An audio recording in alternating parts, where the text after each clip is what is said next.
नमस्कार, जय हिंद, आदाब. GM news मध्ये आपले सर्वांचे स्वागत आहे. बोधवड शहरात विकासाच्या दिशेने महत्त्वपूर्ण पाऊल टाकण्यात आले. प्रभाग क्रमांक 10 येथील व्यायामशाळा बांधकामाचं भूमिपूजन सोहळा तसेच महाराष्ट्र सुवर्ण जयंती नगरस्थान महाअभियान अंतर्गत बोधवड पाणीपुरवठा योजनेचा भूमिपूजन सोहळा मोठ्या उत्साहात व जल्लोषात संपन्न झाला. उपसंपादक अतिक खान यांची खास रिपोर्ट.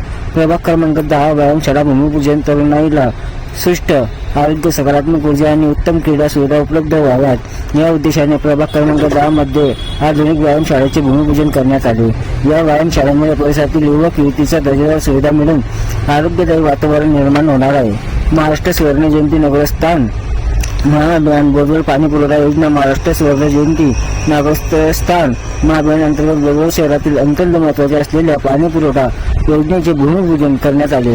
या योजनेमुळे शहरातील नागरिकांना स्वच्छ व मुबलक पाणीपुरवठा उपलब्ध होऊन दैनंदिन जीवनमान उंचावण्यास मोठी मदत होणार आहे. या सुप्रसंगी श्री हर्षराज पाटील महाराष्ट्र अध्यक्ष, विनोद भाऊ तराळ शिवसेना उपजिल्हा प्रमुख, छोटू भाऊ भोई महाराष्ट्र अल्पसंख्याक कार्याध्यक्ष, अफसर खान बोधवड नगराध्यक्ष, मोराबाई दिनेश माळी उपनगराध्यक्ष, रेखाताई गायकवाड यांच्यासह शिवसेना, युवासेना, भाजपा महायुतीचे पदाधिकारी, कार्यकर्ते आणि नागरिक बांधव मोठ्या संख्येने उपस्थित होते. तसेच आमच्या चॅनलला लाईक करा, शेअर करा आणि सबस्क्राईब करायला विसरू नका. धन्यवाद. जय हिंद, जय महाराष्ट्र. की त्याकडे जर लक्ष घातलं गेलं नसतं तर महाराष्ट्र पेटला असता. खूप मोठा विषय होता बरं, पण तो विषय फक्त माझ्यात, अफसर दादामध्ये आणि या तिसऱ्या पार्टीमध्ये आहे. विषय इतका सेन्सिटिव्ह होता की त्या पार्टीचं म्हणणं होतं की आमदार गिमदार आम्हाला काही लागणार नाही, आम्ही करू आमच्या पद्धतीनं काय करायचं आहे. मी म्हटलं आमदार तर गळ्यात दूरचाच विषय आहे. आमदाराचं जे अष्टप्रधान मंडळ आहे त्याच्यातला एक प्रधान मंडळ जरी मी फोन लावला तो विषय 0 मिनिटात मार्गी लागेल. मग मी म्हटलं छोटू भाऊला वगैरे प्रवीण भाऊंना नंतर त्रास देऊ, अफसर भाऊला त्रास देऊ. अफसर भाऊंना फोन लावला, इतक्या शांततेनं संयमाने विषय हाताळला की उजवी बाजू डाव्या बाजूला कळली नाही, डाव्या बाजू उजवी बाजूला कळली नाही.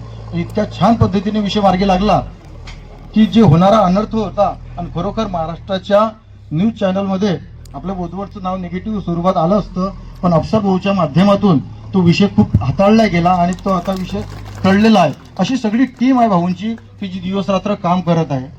तर ह्या टीमच्या माध्यमातून निश्चितच बोधवड तालुक्याचा एक चांगला सूर्योदय होणार आहे, हा 1001% विश्वास आम्हाला आहे. आणि म्हणून माझी द माउंटन मॅन स्वप्नाची पिक्चर आहे, त्यामध्ये तो कलाकार म्हणतो जब तक तोडेंगे नहीं तब तक छोडेंगे नहीं. त्यामुळे आमचं ऐकून घ्या तुम्ही, जब तक सांस तुटेंगी नहीं चंदू भाऊ का भी हमारा उनका साथ तुटेगा नहीं. इतकं बोलतो. पुन्हा एकदा ह्या उद्घाटन प्रसंगाला अनंत अनंत शुभेच्छा देतो आणि माझ्या शब्दाला स्वल्पविराम लावतो. व ज्यांनी वेळात वेळ काढून इथं उपस्थिती लावलेली आहे, हर्षराज पासून सगळे मान्यवर, गोपाल सेठ असो का इथं उपस्थित असलेली सगळी तरुण मंडळी असो, या सगळ्यांचे मी हृदयापासून आभार मानतो व व्यायामशाळा 100% यशस्वी निवडणुकीच्या आधी पूर्ण होईल ही ग्वाही देतो. आणि आजचा कार्यक्रम हर्षलजीच्या अनुमतीने, आयोजकांच्या अनुमतीने संपला असं मी जाहीर करतो. या कार्यक्रमानंतर बिहारीलाल आहूजा एक निवेदन फक्त देणार आहेत प्रवीणजींच्या माध्यमातून, आमदार साहेबांना, विनोद भाऊंच्या माध्यमातून त्यांनी ते स्वीकारावं अशी मी विनंती करतो.